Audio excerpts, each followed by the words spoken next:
Good morning, students. Today we'll study History, Lesson 1 of Class 10th, The Rise of Nationalism in Europe.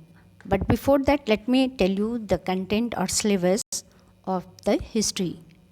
The first chapter, The Rise of Nationalism in Europe. Lesson 3rd, Nationalism in India. Lesson 4, The Making of a Global World. And Lesson 5, The Age of Industrialization. Among Lesson 4 and 5, you have to study any one chapter. Choice is there. And Chapter 7, Print Culture and the Modern World. So total 4 chapters you have to prepare for the board exam.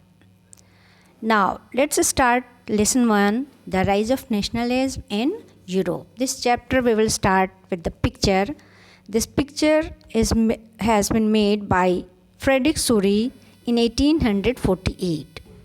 He is a French artist, prepared a series of 4 prints visualizing his dream of a world made up of democratic and social republics. The print first of the series shows the peoples of Europe and America, men and women, all ages and social classes marching in a long train and offering homage to the Statue of Liberty. The French Revolution personified liberty as a female figure. Here you can recognize the torch of enlightenment she bears in one hand and the charter of the rights of man in the other. On the earth, in the foreground of the image, lie the shattered remains of the symbols of absolutist institutions. Here, let me tell you the meaning of absolutists. In history, the term refers to a form of monarchical government that was centralized, militarized, and repressive. The people of the world are grouped as distinctive nations identified through their flags and national costume, leading the processions to the Statue of Liberty. From the heaven above, Jesus Christ, saints and angels gaze upon the scene. They have been used by the artist to symbolize fraternity among the nations of the world. This chapter will deal with many of the issues visualized by Soury. During the 19th century, nationalism emerged as a force which brought about sweeping changes in the political and mental world of Europe. The end result of these changes was the emergence of the nation-states in place of the multinational dynastic empires of the Europe. But a nation-state was one in which the majority of its citizens, and not only in rulers, came to develop a sense of common identity and shared history or descent. This commonness did not exist from time immemorial. It was forced through struggles, through the actions of leaders and the common people. This chapter will look at the diverse processes through which nation-states and nationalism came into being in 19th century Europe. Now let's start the first topic, the French Revolution and the idea of the nation. First, we'll start with introduction.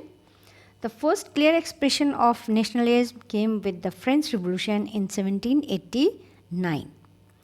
The political and constitutional change that came in the wake of the French Revolution led to the transfer of sovereignty from the monarchy to a body of French citizens. The revolution proclaimed that it was the people who would constitute the nation and shape its destiny. From the very beginning, the French revolutionaries introduced various measures and practices that could create a sense of collective identity amongst the French people.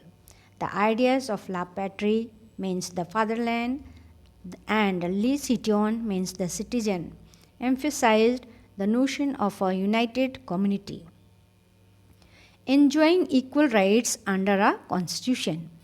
A new French flag, the tricolor, was chosen to replace the former royal standard.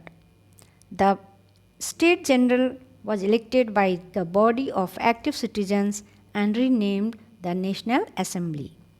New hymns were composed, oaths taken, and martyrs commemorated, all in the name of the nation. A centralized administrative system was put in place and it formulated uniform laws for all citizens within its territory. Internal custom duties and dues were abolished, and a uniform system of weights and measures were adopted. Regional dialects were discouraged, and one French language was made for the whole nation. With the outbreak of the Revolutionary Wars, the French armies began to carry the idea of nationalism abroad. Within the wide swath of territory that came under his control, Napoleon set about introducing many of the reforms that he had already introduced in France. Through a return to monarchy, Napoleon had no doubt destroyed democracy in France. But in the administrative field, he had incorporated revolutionary principles in order to make the whole system more rational and efficient.